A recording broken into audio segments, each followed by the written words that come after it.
Hi everybody, this is Connie from Connie's Creative Creations. Welcome to my channel. If you're new, please think about hitting that subscribe button. It helps my channel grow, as well as hit that notification bell and give me a big old thumbs up, as well as leave me a comment and hit that notification bell so you get notified when I upload a video. Now, in this collaboration, or this challenge, we are going to be featuring Christ. So let's get right into this. Okay, so I'm doing two different projects. One of the first one, this one is going to be larger than the second one, but let's get right to it. This is hardwood, and I am using Waverly's chalk paint in the color Milk Jug, and I'm going to put it on this board, and I end up putting 2 coats on there to get it completely covered. And I love the way the chalk paint gives you full coverage. So yeah, this is a nice good surface to do the what I'm going to be doing on it. I did want to tell you, you're going to need to comment on every single video. Now, some of the creators are going to be doing a gift away. So what they're going to do is they're going to give away their projects. I'm not, but they still look at all the comments. Because I only did 2, and I just chose to give this away as a gift rather than to a friend, a family friend, rather than send it off. So yeah, you're going to want to check out every video in the playlist, as well as leave comments on every one of them. And some of the creators will ask you to say something, you know, a secret word or something. But this is the Christ is Risen, and Favi from the Arrows DIY is the host, and her channel link will be down in the description box, as well as the playlist. The link will be down there as well. Okay, so let's get back to this. Now, after I get it completely dried, what I'm going to be doing is I'm going to take, I've got these, they're stickers. Well, kind of. They have glue on the back, but they're old, so I never trust the glue. And I'm going to be trimming them, all the leaves off of it. I want just the roses and the rose buds. So I'm just going to trim all of the leaves off of it so that I only have that. So I'm just going to do that. I can't remember how many I actually end up doing. We'll have to count as we go, because I absolutely cannot remember how many I do. Okay. Prior to doing this, you can see that black vinyl I had printed out, or not printed, cut out with my Cricut on vinyl. He is Risen. And so I am going to weed it. And finally, I have no issues weeding usually. I'm just kind of stick with it. Don't get frustrated. And just, I've kind of figured out my technique. And I don't have many problems at all. Now, for the transfer tape, what I have found that I have been using now for a while that works really well, and that's peel and stick.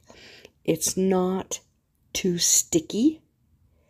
I tried Cricut transfer tape. It was really sticky, so I had issues using it.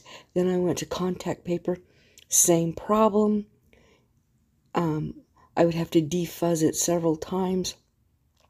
This peel and stick, I stick it to my pants one time, and it's perfectly perfect.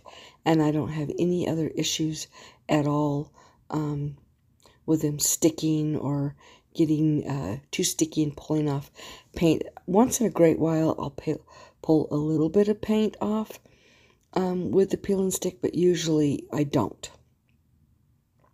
So here I am. I'm just putting this on the peel and stick on the letters. I'm going to burnish it and then pull it up, and it sticks really well most of the time,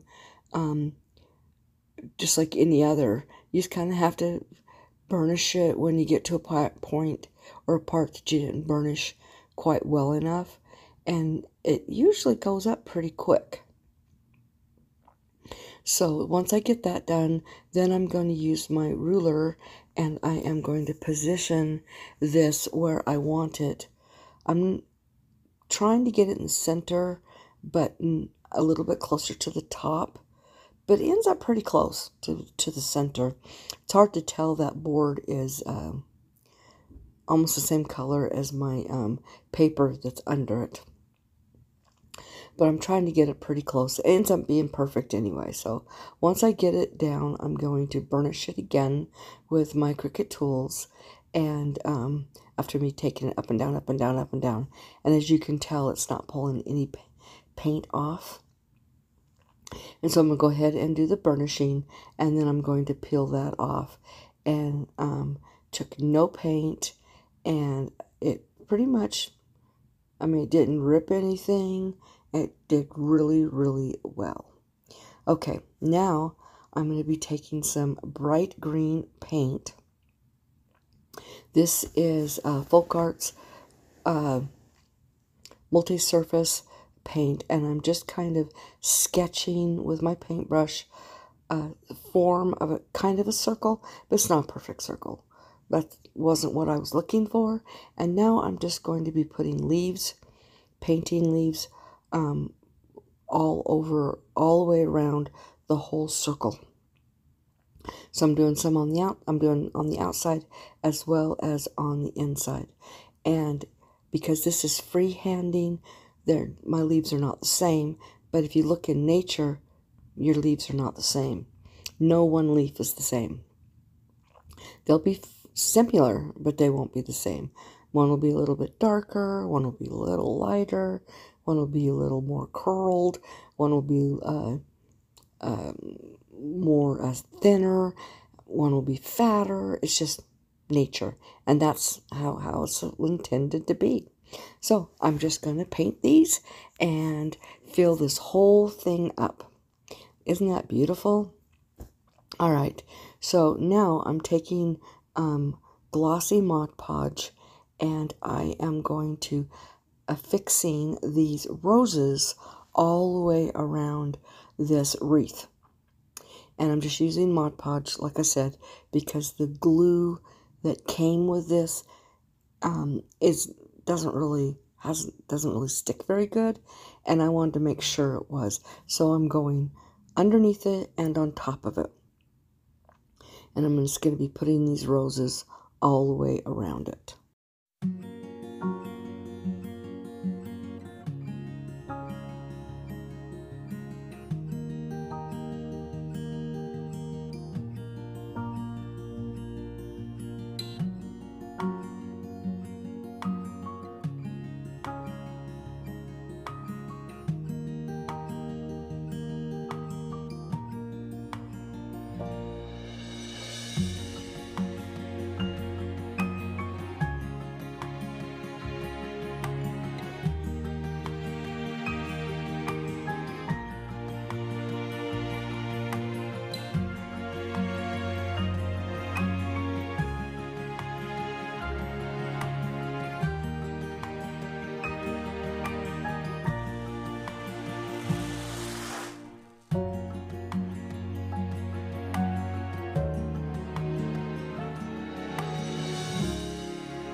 And now I'm making sure that I just get Mod Podge completely over the whole surface, so that because this is glossy, we want the whole thing to be glossy.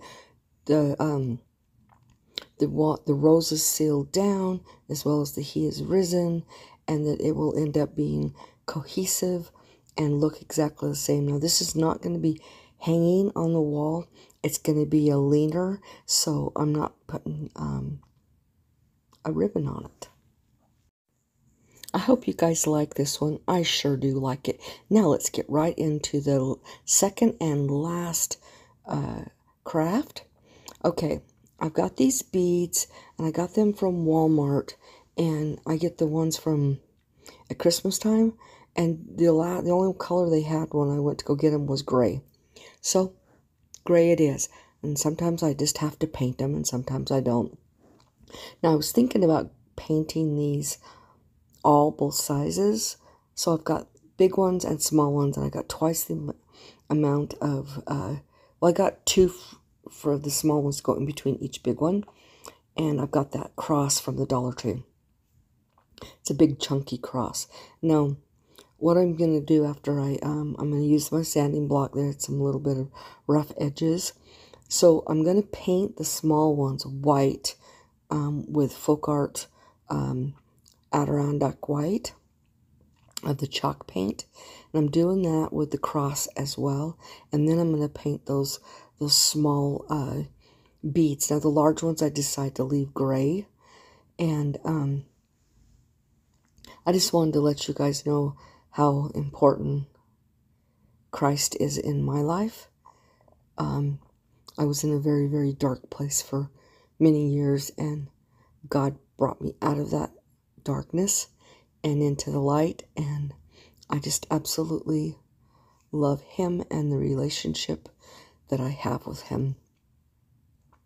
And that's why we are focusing on He is risen for Easter, because it's just so important what Jesus did for us that ended Him being put on a cross to die, when He could have said, God, take me, release me. But no, He stayed on that cross because He knew if He died there, He will have saved all of us if we just accept Him. Okay, so now I'm going to use that same paint, and I'm going to paint those small beads. And it's fairly simple, but I decided it wasn't working the way I wanted it to, so I end up grabbing a sandwich bag, putting some paint in there, and putting them down in there and just rubbing them all around, and then pulling them out. I think I do that on these. I did that a couple of days ago, and I can't remember if it was this video or if it was a different video. I think actually these ones I left.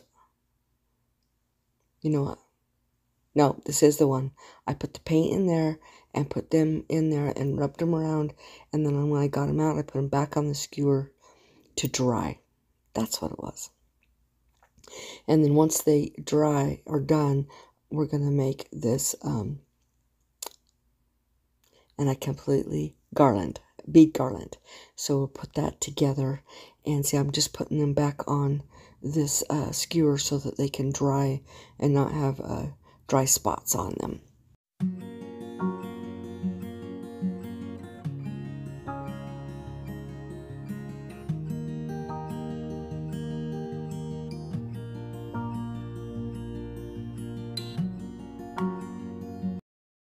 Okay, now all this is dry.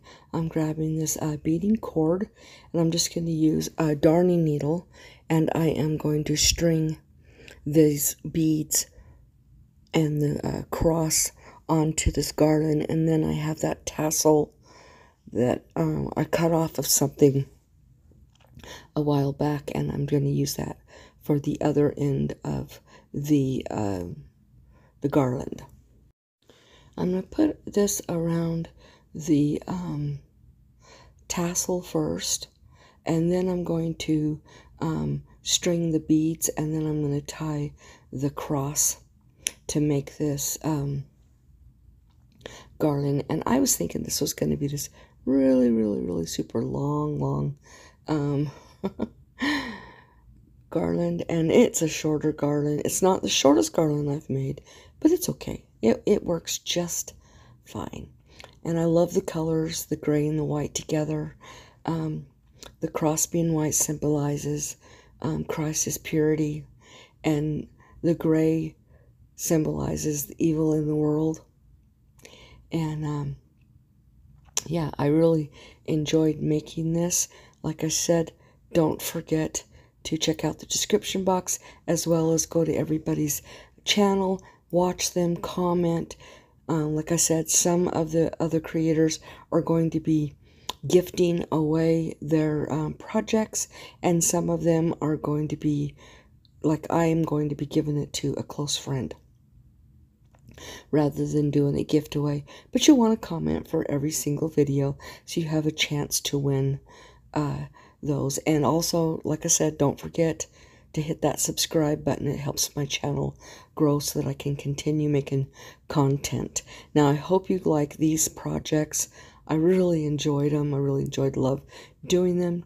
So don't forget to call somebody today and tell them you love them. It might be exactly what they need to hear today. Also, you guys have the most blessed week, and be the Bible that somebody reads today. Bye.